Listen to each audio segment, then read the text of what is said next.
What's going on, everybody? Mike McFarland here. I'm back home.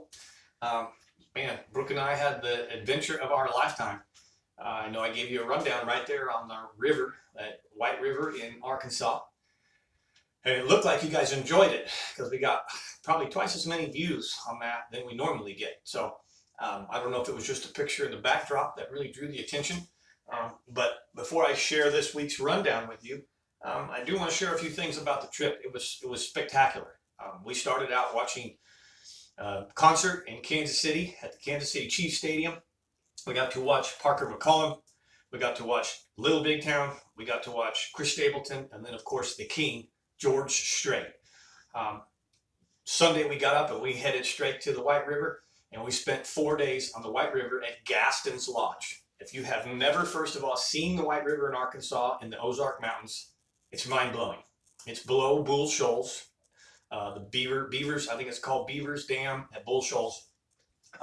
What a beautiful, beautiful, beautiful part of the country. Maybe one of the most that I've ever seen. I've been throughout most of the country. I've been in Montana, Wyoming. I've been all the way up to Alaska. This terrain was just mind-blowing. Not to mention the fishing in the White River for the rainbows and the brown trout, which we absolutely annihilated. We caught a lot of really big fish, big rainbows, and both Brooke and I landed 20-plus-inch brown trout. Brooke lost a heartbreaker of a brown trout. It was amazing, just experience period altogether. But the facilities, the Gaston's Lodge, man, first freaking class. I mean, presidential suite type stuff. The restaurant they had a special chef, and we ate like kings. It was like being Elvis Presley every night. We had seared tuna fish and steak and lobster and shrimp, and it was a week of bliss. That's all I can say. We ended up on Thursday packing up and left Gaston's, and we headed to Beaver's Bend below at Broken Bow. And of course, without comparing the two, I can say it was a downgrade in fishing, but it wasn't. We spent 1 day on Beaver's Bend, and we caught over 100 trout on the fly. It was absolutely, first of all, insane to see Trout Lady Brooke, now is what we call her, not Bass Lady Brooke. But first of all, she picked up a fly rod for the first time in her life, practiced for a couple of days, went to the White River and just killed it. I actually hired a guide for 3 days. I haven't done that in a long time. The only guides that I've ever hired have been down in Mexico, Back Wreck, Mexico, for bass fishing. And I got there, and I intended on renting my own boat, and I just decided to pamper myself, pamper the both of us, and we hired a guide named Mike Howell on the White River. And he was a seasoned veteran guide. He just came back from, was it New Zealand, fishing, I believe, out of the country anyways. Just incredible guide, first-class man. And when we told him that Brooke had never done this before, he, without using bad words, he called BS. Baloney. There's no way that she's never done this before. And it's true. Within 2 days, she caught as many fish as I did. She presented the fly like a pro. You'll see we do have everything on film. You're going to see some of these casts that she's making with this fly rod, and it literally looks like a seasoned veteran. I could pull a seasoned veteran, tell them, watch this, and tell them that she's only done this 2 days, and they will call baloney. Tell them that she's done it her whole life, and they would say it looks like it. So either she fibbed us, and I know she's not a fibber. She's just amazing. So Trout Lady Brooke tore it up. We got to Beaver's Bend, and she didn't want to leave. I couldn't pull her out of the stream. 7 hours in one little area, continuing catching these trout. Now, the trout in Beaver's Bend were downgraded from the trout in the White River, and that's about the only difference. The numbers were unreal, and the experience was for real.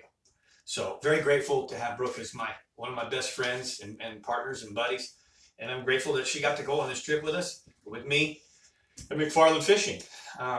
Again, we're going to have that produced and turned into 2-part fishing show. It was that much. We got that much material. There will be 2 actual fishing shows. I don't think they're going to go to YouTube. I believe they're going to go to digital television. There'll be part 1 and part 2. It's probably going to be a while before those come out, but we have the footage for one of the very, very first official full television shows of Adventures with Mike and Brooke. With that being said, I know I'm talking a lot. I just did the thermocline lesson, so be sure and look for it in my archive. It's going to be under the lessons, okay? It won't be under rundowns, but I gave a very, very in-depth thermocline lesson following up with the turnover, what a turnover is, what a thermocline is. After watching that, if you don't know what it is, I don't know what to tell you. You may have to just Google search and do some homework of your own. But watch for the thermocline lesson. That's what this board is about. Now let's tell you a little rundown about Fork. Okay, on Fork, water temperatures are 88 to 93, 0 to 1 foot visibility, 39568. That is 7.3 feet below full pool. Getting more and more dangerous. I was telling you 2 feet ago that it's dangerous. It's scary now. In another 1.5 feet, it almost starts to become unknown. It's never in the 40 years been below 9 feet below pool. It did in the beginning as it rose, but there was trees everywhere and they were out of the water. So it didn't create harm. In the beginning as it rose, they only had certain places they could go anyways. Now those are gone. They've all broken off. They rotted away. It's getting scary. When we get down to 8, 9 feet below full pool, and it is extremely unknown. The buoys are not safe.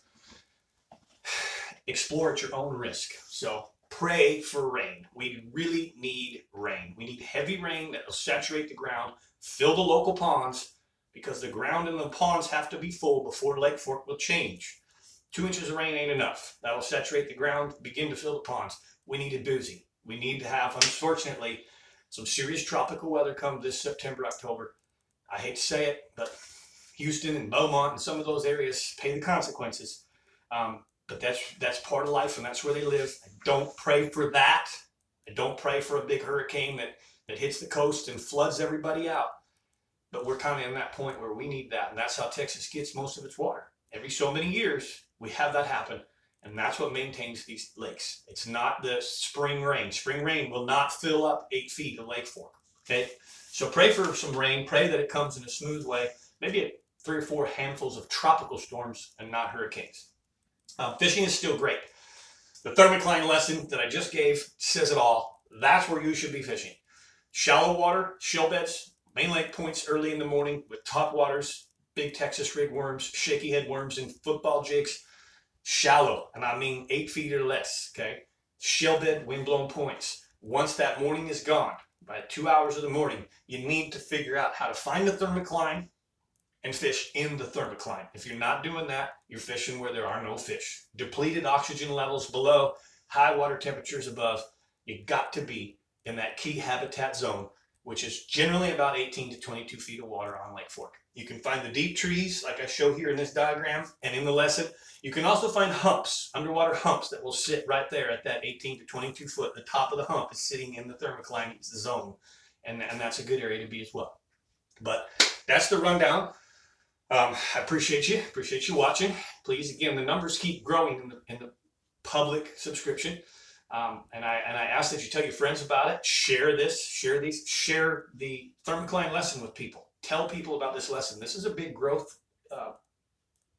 informational growth lesson for people here in Northeast Texas, really anywhere in the South. So share that with your friends. And be sure and tell them about McFarland Fishing, the Lake Fork Fishing Guide. I got a lot of openings this September and October to fill. We've got the Big Bass Splash coming. We got the Berkeley event coming.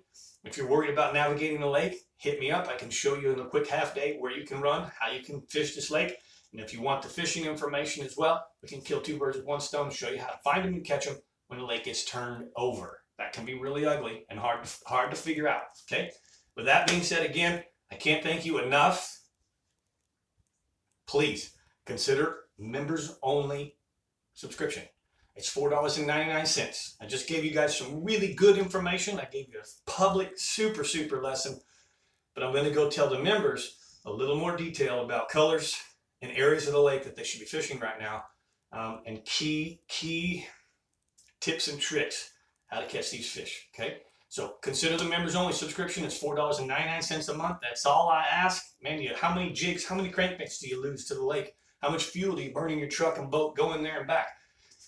$4.99 a month gives you the best information possible and the key locations and what part of the lake to find 90% of the fish in the 10% of the lake where they are. That's what the rule of 3 is all about, putting you in the right area and giving you the right tools and the right colors and techniques to catch more bass. All right. Thank you guys. I'm Mike McFarland giving you a public rundown.